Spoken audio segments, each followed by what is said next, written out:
Wangeela Yohaannis boqonnaa 16 lakkoofsa 33 irratti gooftaan keenya Yesuus Kiristoos akkas jedhee ture. Isin biyya lafaa kanarratti qorumsa qabdu yookaan rakkina qabdu. Ani garuu isa mo'eeraa jedhe. Kutaa kana keessatti wanti nu beekuu qabnu tokko waan gooftaan keenya nu hubachiise tokko jira. Innis maalidha?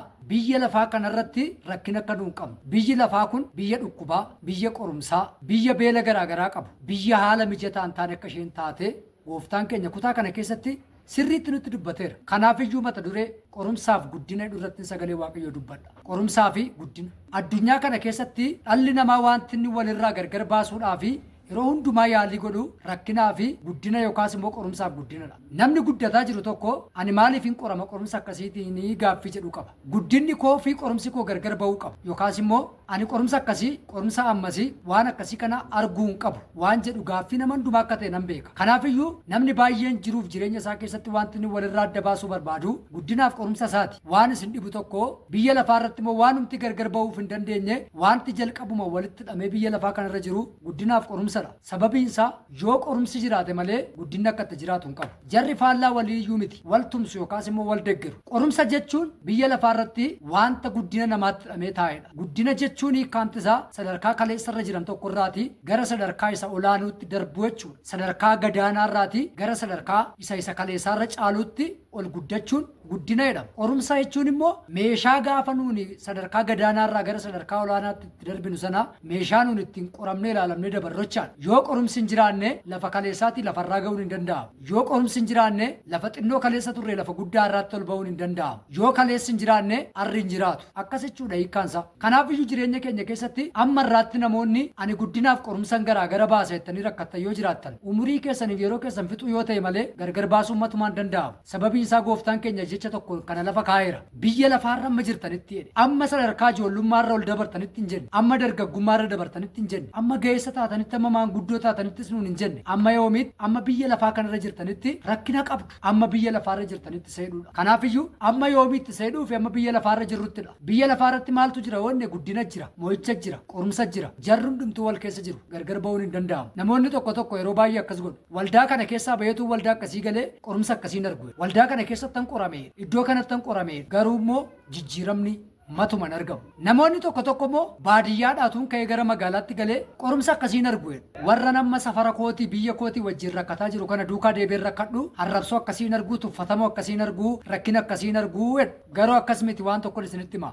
Jijjiiramichi wajjumaan deema. Ammuma guddataa deemtu qoramtaa ammuma qoramaa deemtu guddatta. Amma guddina keetii qoramtaa amma qorumsa keetii guddatta. Qorumsa xinnoon mana kee jira taanaan guddina xinnoon mana kee jira. Guddina xinnoon mana kee jira taanaan qorumsa xinnoon mana kee jira. Waan guddaa qoramaa jirta taanaan ergaan sii qaba. Ati guddina guddaa tokko guddachuuf deemaa jirta jechuudha. Qorumsi jireenya namaatti hundumtuu sadarkaa namaa kan madaalu. Macaafa qulqulluu keessattis immoo barreeffameera. Qorumsa humna keessanii walii isinitti hin fiduudha. Namni tokko sadarkaa barnootaa kutaa 8 irra taa'ee kan kutaa 12 qoramee hin beeku. Namni tokko kutaa 12 qoramu kan sadarkaa yuunivarsiitii barnoota sadarkaa olaanaa qoramee hin beeku. Sadarkaa barate gulantaa mataa isaatiin waan hundumtiyyuu gara jireenya namaa dhufa. Qorumsis yoo ta'e guddinni akkasidha. Kanaaf iyyuu jireenya keenya keessatti qorumsaa fi guddina keenya adda baafnee beekuun baay'ee barbaachisaadha. Amma qoramne akka guddannu, amma guddanne immoo akka qoramnu beekuun baay'ee barbaachisaadha. Haala koo kana jijjiirradhee naan qorumsa argu hin jedhin. Lafa nama jiru kanaati yoon guddadhee lafa akkasiitti qorumsa argu hin jedhin. Sadarkaa dippiloomi irraa ka'ee yoon digirii ta'e lammaffaa qorumsa akkasiin argu hin jedhin. Kaleessa nama dippiloomi qabu duukaa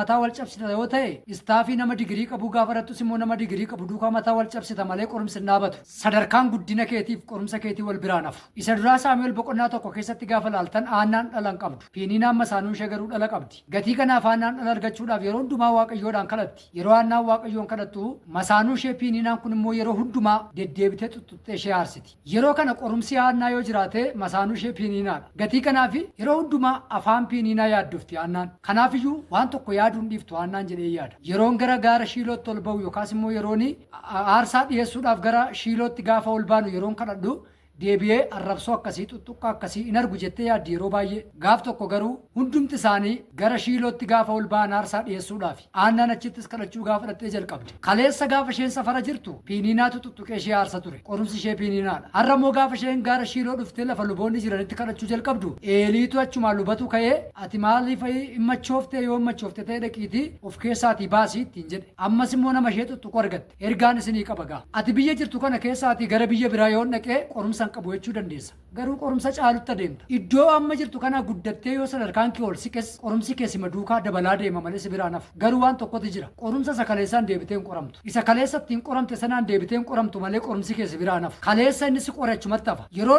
iddoo tokko guddattee gara iddoo tokkotti baatu qorumsi inni si kaleessaa si wajjin dhufee ammas hin qoru. Isuma iddoo amma geesse kanaatiin deebitee qoramta. Sadarkaan guddina keetii akkuma dabalu sadarkaan qorumsa kee dabalaa deema. Kanaafiyyuu qorumsa kee fi guddina kee gargar baaftee walirraa adda baasuuf yaaluurra kun guddina kooti. Kun immoo qorumsa kooti. Gatiin kanatti guddadheefin kanatti qoramaa jira. Gatiin kanatti qorameefin kanatti immoo guddachaa jira jettee adda baaftee beekuu qabda. Daa'imni tokko gaafa dhalattee lafa jirtu yeroo daa'imtu yeroo ol jettee dhaabattu sababii lafaa suuta jettee ol kaatee fi achumaa achitti kufti. Ammuma guddatte ammuma ol kaate sana lafatti kufti malee lafa kan biraatti hin kuftu. Lafa kan biraatti mucucaattee hin kuftu. Yeroo guddattee waggaa 7-8 taatu immoo lafarraa lafatti tun ta'e mukarraa afaa kufti. Sababiin isaa guddinni ishee muka ishee yaabsiseera waan ta'eef guddattee muka yaabbachuu dandeessetti waan ta'eef qorumsi ishees immoo mukichumarraa kufuudha. Lafuma jirturraa kufti. Kanaafiyyuu guddinni keenya akkuma dabalaa deemu qorumsi keenya dabalaa deema. Jireenya keenya keessatti immoo Waaqayyo kan inni qorumsa nutti kenneef kan inni nuun akka nuun qorumsa arginu godhee fi amantiin keenya akka jabaatuuf akka nuun of ilaalluuf Waaqayyo guddina keenyaaf qorumsa keenya walitti dheekaa'eera. Amma biyya lafaa kanaarra jirtutti ati in rakkatta. Yesuus garuu isa moo'eera. Atis immoo gaaf tokko isa duukaa biyya lafaa kana mootee ol ba'uudhaaf jirta. Waaqayyo gooftaan isin haa eebbisu. Sagalee kana kan dhaggeeffattan hundumtuu eebbifamaa. Ani isin duukaa kan hin ture obboleessa keessan Galataa Dhinsaati. Akkasuma waa'illi koo na wajjin jiru ogeessi kaameraa Efreem Dirribaati. Waaqayyo baraaf jireenya kee haa eebbisu. yuutuubii keenya sheer, sabiskiraayib, laayik gochuudhaan obboloota keessan qaqqabsiisaa. Namoonni kaleessa dheengadda akkas gochaa turtanis dachaan eebbifamaa.